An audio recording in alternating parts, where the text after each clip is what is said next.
Cercare casa online è facile, ma comprare casa è un'altra cosa. Al tuo fianco hai gli agenti immobiliari. Con la loro professionalità e competenza, comprare e vendere casa è semplice e sicuro. Ogni agente sa come dare il giusto valore al tuo sogno. Con noi il tuo domani inizia oggi. Agenti immobiliari, semplicemente di casa. FIAIP, Collegio Regionale del Friuli Venezia Giulia. Vuoi assaggiare una birra dove al suo interno scopri la specialità tipica friulana? Lumi Beer, il prodotto ricavato in 20 ettari di terreno coltivato orzodistico, biodiversità, performance ambientale. Lumi Beer nelle sue 5 versioni disponibili, 4 per consumo veloce e dissetante e la versione Magnum per intenditori. Lumi Beer si abbina a qualsiasi palato. Lumi Beer è un prodotto esclusivo Azienda Agricola Pancera, il buon seme, i buoni frutti.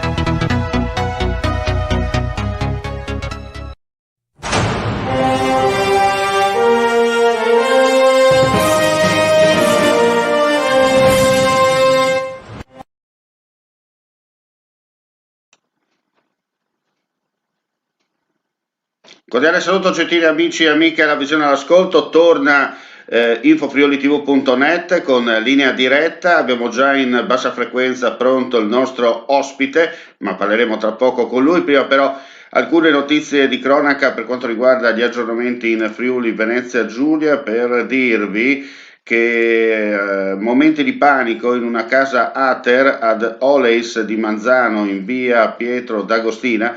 Un mobile contenente una bombola di GPL posizionato sulla veranda ha preso fuoco. Il pronto intervento dei vigili del fuoco del distaccamento di Cividale ha evitato che la bombola esplodesse con danni maggiori anche alle recenti abitazioni. Grazie, come detto, al pronto intervento dei vigili del fuoco si è evitato che la bombola di gas esplodesse e potesse fare non danni solo alla palazzina e anche, come detto, alla palazzina vicina, ma addirittura qualcosa di più grave.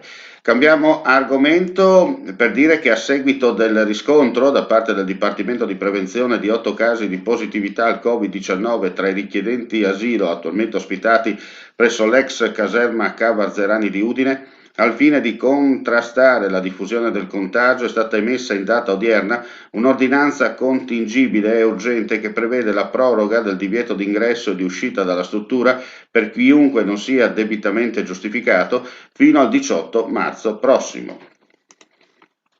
Cambiamo argomento, adesso parliamo di Confindustria. Il 2020 è stato un anno durissimo, ma le nostre imprese hanno dato prova di una straordinaria capacità reattiva. Nel corso del 2021 l'attività economica dovrebbe tornare ad espandersi e noi siamo pronti a svolgere la campagna vaccinale anti-Covid nelle fabbriche.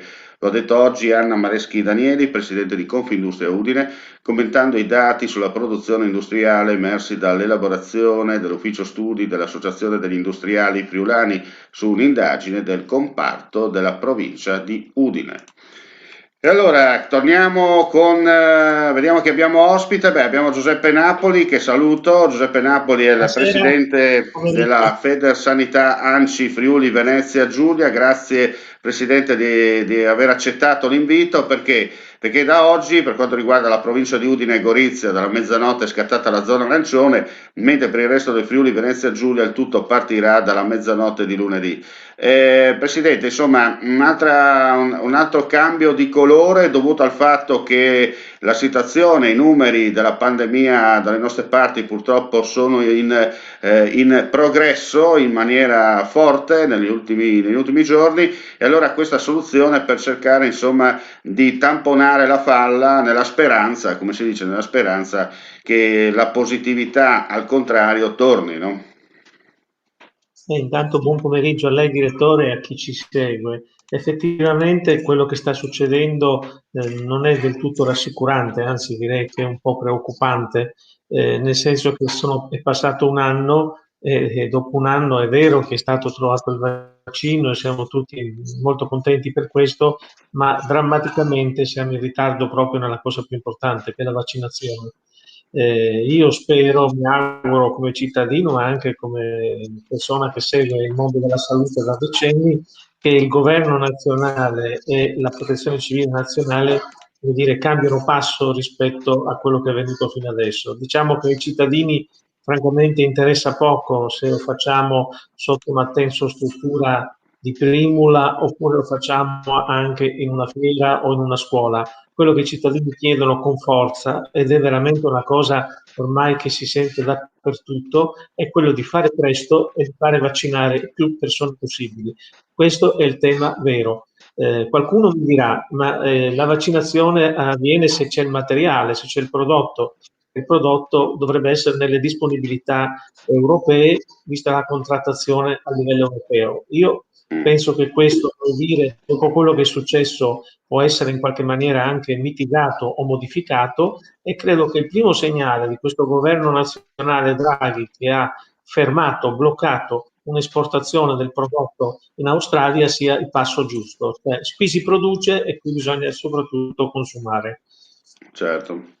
Non è come si dice autarchia, ma è qualcosa di chiaro, come ha detto lei, perché si rischia altrimenti di dare un colpo alla botte e un colpo al cerchio in contemporanea, e lei mi insegna che se qualcosa va storto poi i risultati saranno ulteriormente rimarcati successivamente, no?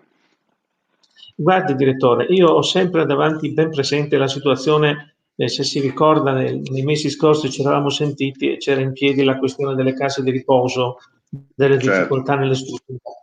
Io credo che sia a tutti evidente che da quando si è proceduto a fare la vaccinazione negli ospedali e nelle case di riposo, quelle strutture quasi d'incanto, non dico che hanno azzerato, ma praticamente poco ci manca che ci sia un azzeramento dei contagi. Questo vuol dire molto, vuol dire una cosa importante, vuol dire che abbiamo messo in sicurezza due settori fondamentali della nostra salute. Ora bisogna fare il passo più importante. Ecco, se c'è una cosa francamente che mi piace poco, direttore, ed è bene che lo dico senza giri di parole, è che anziché preoccuparci di trovare nicchie di categorie di persone che devono essere oggi vaccinate prima degli altri, si proceda con una regola possibilmente nazionale uguale per tutti, che può essere obiettivamente quella dell'età, che può essere evidentemente quella dei servizi essenziali, ma una regola che deve valere per tutti.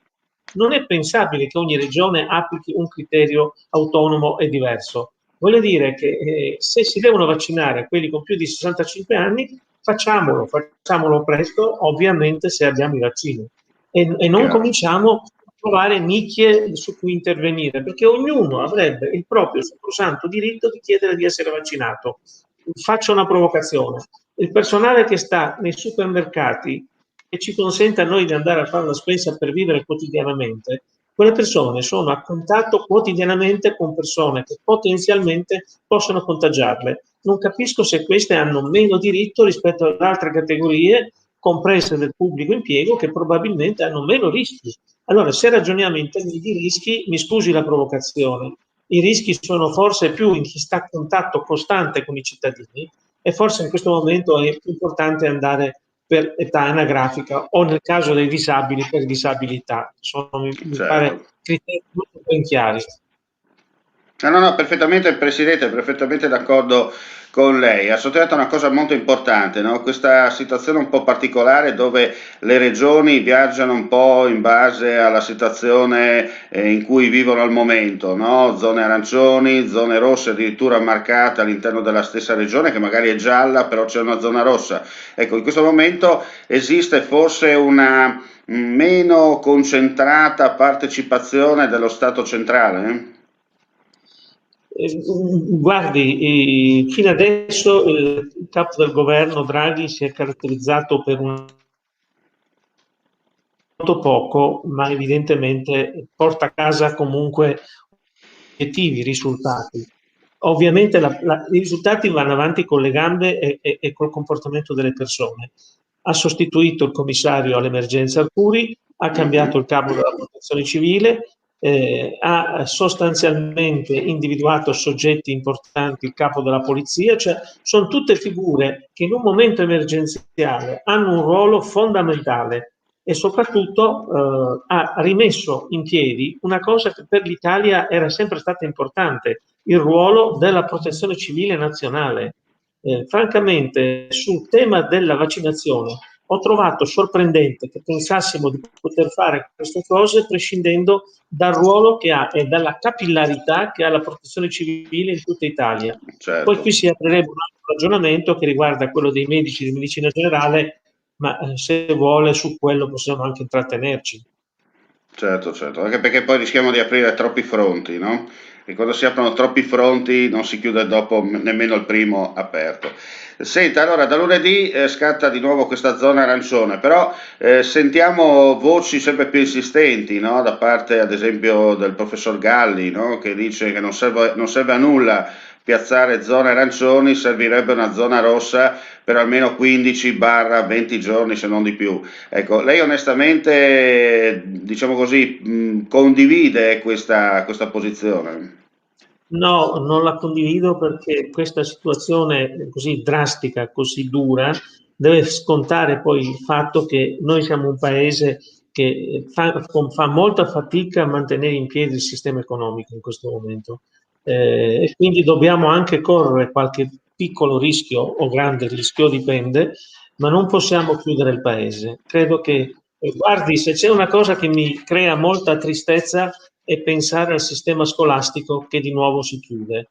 Di nuovo torniamo alla didattica a distanza. Ecco, questa è una delle cose che forse anziché occuparci delle sedie a rotelle, dei banchi a rotelle o di cose di questo tipo, probabilmente avremmo dovuto forse avere coraggio, per esempio, e vaccinare i ragazzi che vanno a scuola da 16 anni in su, e mi pare che questa sia una proposta che c'era sta tutta l'estate, mi permetta Presidente, c'era tutto il tempo anche per poter operare con i vaccini, ma lei ce l'ha detto prima, insomma, adesso sta un po' facendo delle baruffe, no? Con queste dosi di vaccino che prima sono arrivate, come si dice, a vagonata, no? Usando un gergo proprio volgare, poi all'improvviso c'è stata una frenata e si sente ancora la puzza dei freni, no?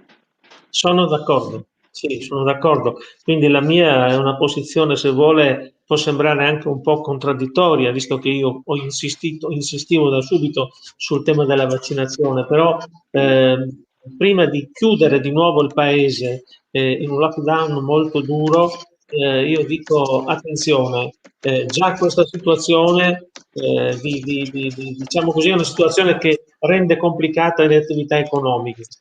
Alcune sono in ginocchio e alcune non riapriranno più. Quindi dobbiamo cercare invece di avere soprattutto comportamenti individuali che qualche volta non si sono visti in questo periodo. Comportamenti individuali, perché se vediamo le situazioni nelle grandi città, a Milano o nelle nostre spiagge o nelle nostre montagne, certo un po' di preoccupazione ti viene, perché è inutile dire manteniamo la distanza a 1 metro e poi facciamo, come dire, ci ammassiamo uno vicino all'altro, facciamo i grandi incontri. Ecco, quelle cose lì evidentemente fanno più danno che costringere le persone di buon senso a stare blindati a casa, e anche quelli che devono lavorare, che sono Chiaro. la parte più importante del nostro paese. Certo. No, no, ma sono perfettamente d'accordo con lei, anche perché giustamente se ci dovesse essere un lockdown, si dovrebbe comunque lasciare la necessità, no? Quello che serve deve continuare comunque a muoversi, non possiamo, le grandi imprese, le grandi industrie non le possiamo chiudere dall'oggi al domani, no? Quelle sono quelle che devono comunque continuare a lavorare. Magari rivedere un po' il discorso per quanto riguarda il locale, in un certo senso, no? Però le soluzioni all'italiana ci insegnano, e lo stiamo vedendo quotidianamente, che va bene da una parte, ma ai noi si ritorce poi dall'altra. Sono d'accordo, bisogna trovare un equilibrio, ma guardi che in tutta questa vicenda la cosa più importante in assoluto è che il governo nazionale faccia l'impossibile per recuperare presto il maggior numero di vaccini, e che l'organizzazione nazionale a cascata su tutto il territorio regionale, con l'aiuto delle regioni, faccia Certo. procedere alla vaccinazione. C'è un sogno che tutti abbiamo: se ci vaccinassero 500-600 mila italiani al giorno da oggi in avanti probabilmente in questo autunno, fino a autunno ce la faremmo, ma se si parte sempre più in ritardo c'è il rischio che arriviamo a fine anno, quindi c'è il rischio concreto che molte persone non ce la facciano, questo è il vero rischio. Certo, allora le do, non so se le è già giunta la notizia anche a lei, la firma dell'ordinanza sul trasporto pubblico locale messa quest'oggi dal presidente della regione Fedriga, comunque lo dico a chi ci sta in questo momento in visione all'ascolto. Allora il governatore della regione Massimiliano Fedriga ha firmato l'ordinanza contingibile urgente numero 6/2021, con la quale si va a regolamentare il servizio di trasporto pubblico locale a seguito dell'entrata in vigore del DPCM del 2 marzo 2021 e le limitazioni dettate dalla colorazione arancione dell'intero territorio regionale e conseguenti restrizioni sulla didattica.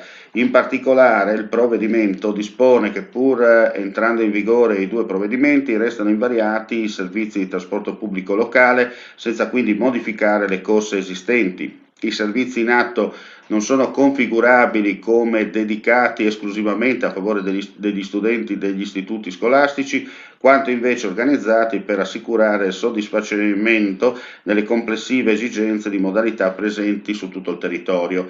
Resta in vigore la limitazione alla capienza dei mezzi di trasporto, il cui riempimento non deve superare il 50% dei posti disponibili.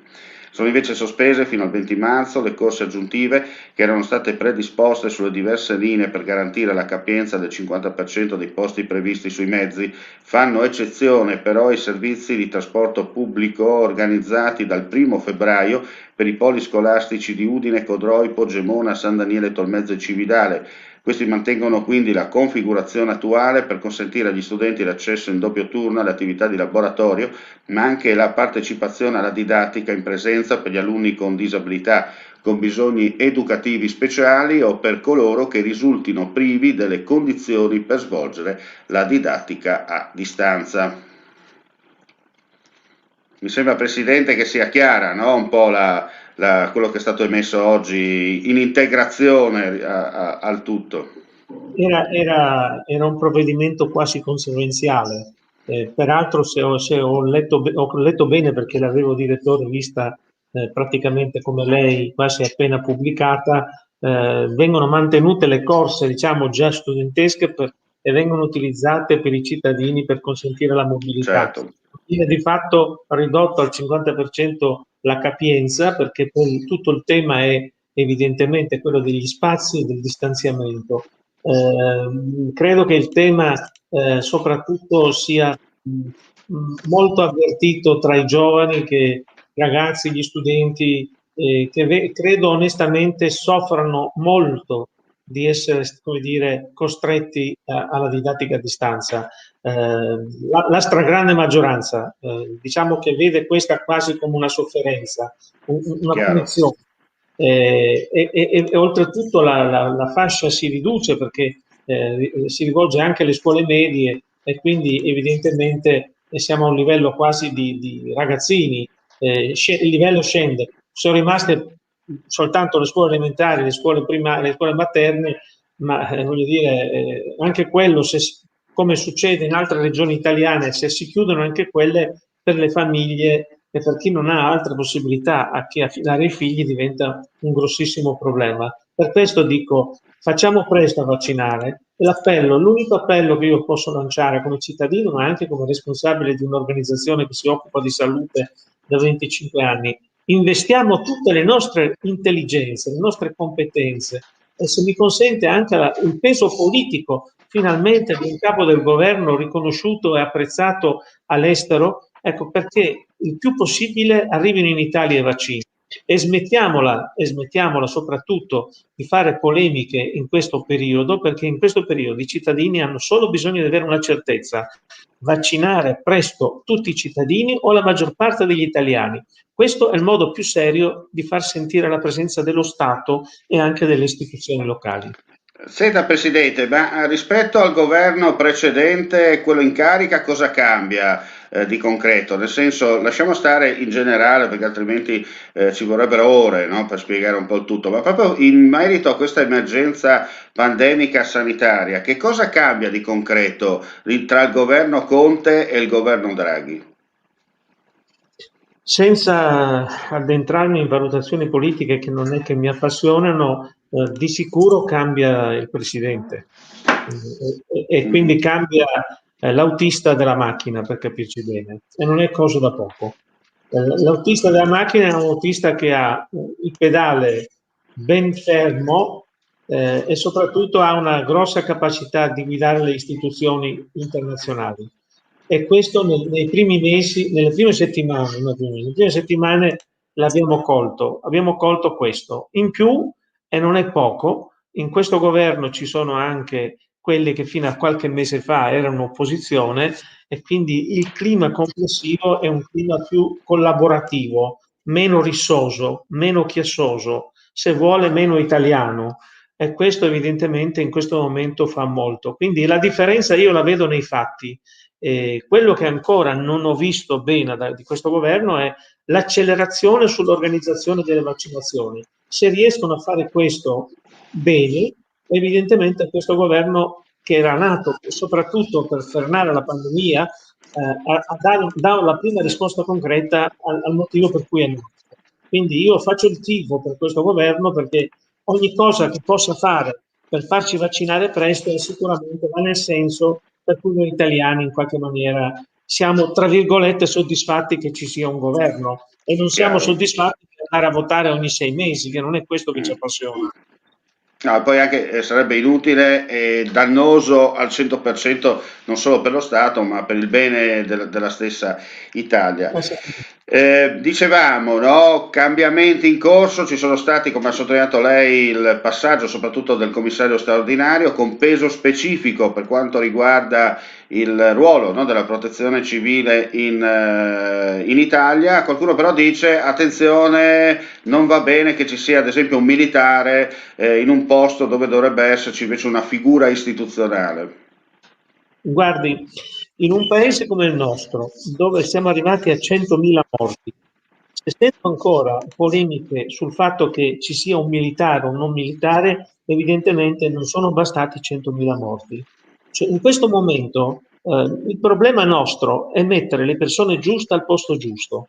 Io non conosco personalmente questo illustre generale che è stato messo lì, ma sicuramente da quello che descrivono chi l'ha conosciuto parlano di una persona di grande competenza e di una persona rispettosa delle istituzioni.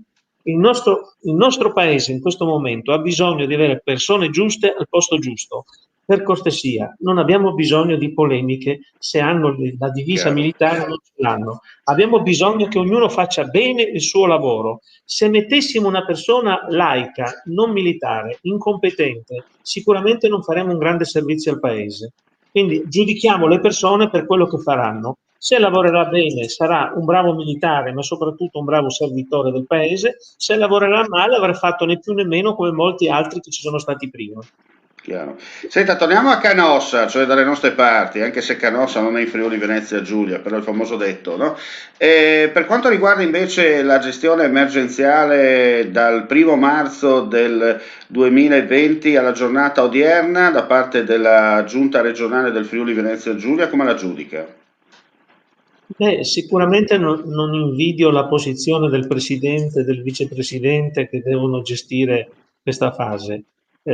Tutti quelli che criticano facilmente li inviterei poi a trovarsi ad assumere responsabilità nel momento in cui c'è l'emergenza, però glielo dico serenamente, qualche errore c'è stato sicuramente, ma complessivamente l'azione della giunta regionale mi è sembrata un'azione seria, credibile, probabilmente un pizzico più di coraggio avrebbe fatto il bene sia della regione che dei cittadini, ma è l'unica osservazione che mi sento di fare. Per il resto non so se al loro posto io o lei direttore avremmo fatto meglio, quindi Ognuno io ha la vigilia. come ha detto lei, giustamente bisogna dare ognuno le sue mansioni, no? È facile criticare da fuori, magari chi critica solitamente sono i famosi leoni da tastiera, no? Perché chiaramente su Facebook tutti siamo professori, tutti siamo bravi a risolvere i problemi d'Italia, tutti sappiamo dare lezioni, poi quando arriva la chiamata, no? Come si dice in questi casi, la chiamata tra parentesi alle armi,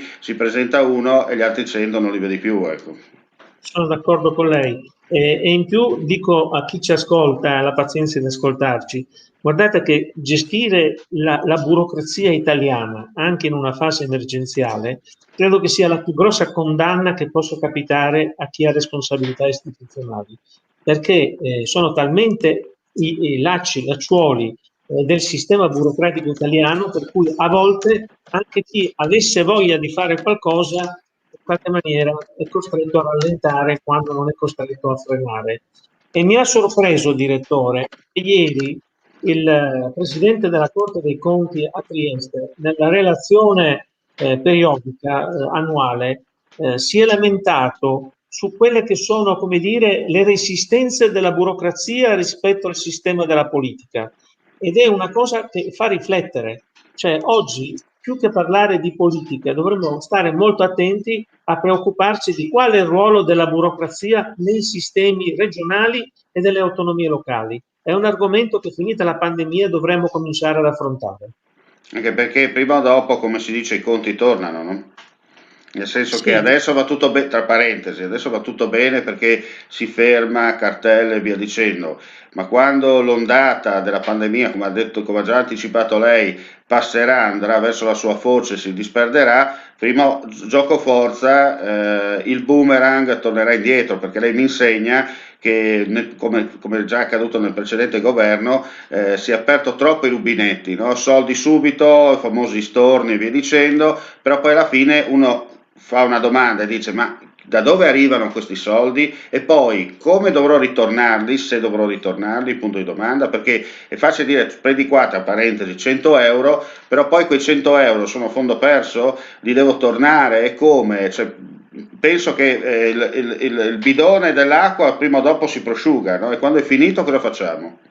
no, ma ha detto bene. Infatti il Presidente Draghi, nelle ultime dichiarazioni che ha reso con l'ultimo decreto legge con cui vengono ripartite le risorse con DPCM, eccetera, sostanzialmente ha fatto capire che le risorse non sono illimitate. E se ricordo bene, Draghi è quella persona che quando non era ancora a capo del governo aveva distinto tra debito buono e debito cattivo. Ecco, allora anche questo è da valutare. Se uno fa un debito perché la situazione è emergenziale e dobbiamo riprenderci, è un conto. Se uno fa un debito perché comunque poi qualcun altro lo pagherà fra 20 anni, fra 30 anni, ecco, quello è un debito di cui non avvertiamo il bisogno, visto che il nostro paese è già molto indebitato. Quindi sono dell'idea che bisogna anche lì, come dire, aiutare chi ha bisogno, ma evitare emorragie inutili per situazioni che di cui non c'è effettivamente necessità di ristorare. Certo. Ecco, ci si augura magari, tra parentesi, che le nuove persone che siedono nella stanza dei bottoni magari siano meno fantasiose, no? Nel senso che sì, sì, facciamo tutto, vediamo tutto, non preoccuparti, eccetera. Che siano più pratiche, no? Nel senso dire, boh, attenzione, non è che ti possiamo dare tutto, devo fare un attimo i conti, capire cosa dobbiamo spendere e cosa dobbiamo dare, e poi ti diamo, ecco, in modo magari più cattivo, meno simpatici, no? Come si dice in questi casi, ma più efficaci nel futuro. Sono d'accordo, bisogna evidentemente venire incontro a quelle situazioni, come dire, di grande sofferenza che ci sono, purtroppo ci sono, i ritardi con cui lo Stato ha provveduto a trasferire i soldi a queste categorie, per alcuni aspetti credo che sia una delle cose che ha meno funzionato dei due governi Conte, per essere molto chiari. Ecco, per cui adesso più che sentire parlare di ristori vorrei che si individuassero quelle poche categorie che hanno effettivamente bisogno e che i ristori li facciano avere il più presto possibile.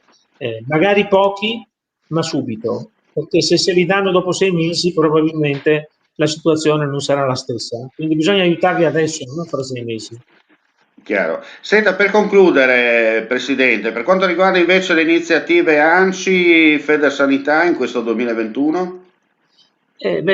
Guardi, noi abbiamo in programma un'assemblea nostra online, ovviamente, perché ormai funziona tutto così, proprio la settimana prossima, anzi il 16, e cercheremo evidentemente di fare il punto ascoltando la voce dei direttori generali, ascoltando la voce dei presidenti delle casse di riposo pubbliche, ascoltando la voce anche di Federfarma, ascoltando le voci del mondo degli istituti di ricerca e cura, perché alla fine quello che ci interessa è non il sentito dire o il letto dal giornale, ma la voce di chi ha la responsabilità di quelle strutture e ci racconta qual è lo stato dell'arte. Noi abbiamo un compito che è quello di mettere vicino queste organizzazioni e di lavorare a favore delle istituzioni.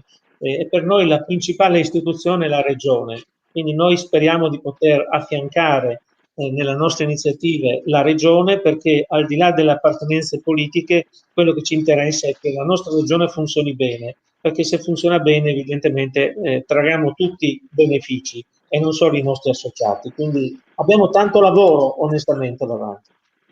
Bene, io ringrazio Giuseppe Napoli, presidente di Feder Sanità ANCI Friuli Venezia Giulia, come sempre disponibile per fare una chiacchierata con noi per parlare dei problemi, chiaramente Covid, gioco forza, è quello che è al centro, no, della cronaca, però anche sapere cosa accade fuori dal Covid per quanto riguarda la nostra regione e far conoscere ai nostri telespettatori anche quello che è il ruolo della Federsanità ANCI Friuli Venezia Giulia, perché molti, lei me lo insegna, no, Presidente? Molti se ma ecco il solito carrozzone, il solito posto, tanto per pagare cambiali in bianco e via dicendo. No, è un'associazione, non la solita tappamento di buchi, no? Ma è un'associazione che lavora direttamente a fianco con i sindaci e la regione in questo caso, no? Direttore, una cosa che ci tengo molto, in Federsanità ci sono le porte per entrare ma anche le porte per uscire. I nostri associati entro Però ottobre, non avete le finestre? No, non abbiamo le finestre. Perché in altre parti lo mandi fuori da una porta e rientrano dalla finestra, no? Da noi se vogliono restare gli associati ci fa molto piacere. Chi non vuole restare evidentemente non trova convincente la nostra linea. Chiaro. E negli ultimi 10 anni abbiamo avuto una crescita costante, abbiamo oltre 40 associati e sono tutte organizzazioni che liberamente pensano che possiamo fare qualcosa per loro e noi di questo evidentemente siamo grati a chi ha deciso di stare in mezzo alla nostra squadra. E grazie a voi per l'ospitalità, direttore, sempre a disposizione. Grazie Presidente, buon lavoro e buon pomeriggio ancora. Grazie e buon fine settimana a tutti. Grazie anche a lei, la salutiamo. Noi andiamo a chiudere questa pagina informativa del pomeriggio, vi diamo appuntamento più tardi, probabilmente intorno alle 17-17:30 apriremo una nuova finestra informativa con infofriulitv.net, avremo un ospite politico, non vi aggiungo altro, saremo a un'ora circa dall'inizio della partita tra Udinese e Sassuolo, ma in questo momento il calcio è uno dei tanti tasselli che non hanno la priorità rispetto a quello che accade, soprattutto quello che la cronaca, no? Gli aggiornamenti in tempo reale dalle nostre parti e non solo. 15:27, grazie per la visione e l'ascolto per chi ci ha guardato in diretta, un saluto anche per le persone che si sono collegate poi nella replica di questa puntata. Abbiamo parlato con Giuseppe Napoli, presidente dell'ANCI Federsanità del Friuli Venezia Giulia. Grazie come sempre per la visione e l'ascolto e ci vediamo più tardi. Mandi. Cercare casa online è facile, ma comprare casa è un'altra cosa. Al tuo fianco hai gli agenti immobiliari. Con la loro professionalità e competenza, comprare e vendere casa è semplice e sicuro. Ogni agente sa come dare il giusto valore al tuo sogno. Con noi il tuo domani inizia oggi. Agenti immobiliari, semplicemente di casa. FIAIP, Collegio Regionale del Friuli Venezia Giulia. Vuoi assaggiare una birra dove al suo interno scopri la specialità tipica friulana? Lumi Beer, il prodotto ricavato in 20 ettari di terreno coltivato orzodistico, biodiversità, performance ambientale. Lumi Beer nelle sue 5 versioni disponibili, 4 per consumo veloce e dissetante e la versione Magnum per intenditori. Lumi Beer si abbina a qualsiasi palato. Lumi Beer è un prodotto esclusivo Azienda Agricola Pancera, il buon seme, i buoni frutti.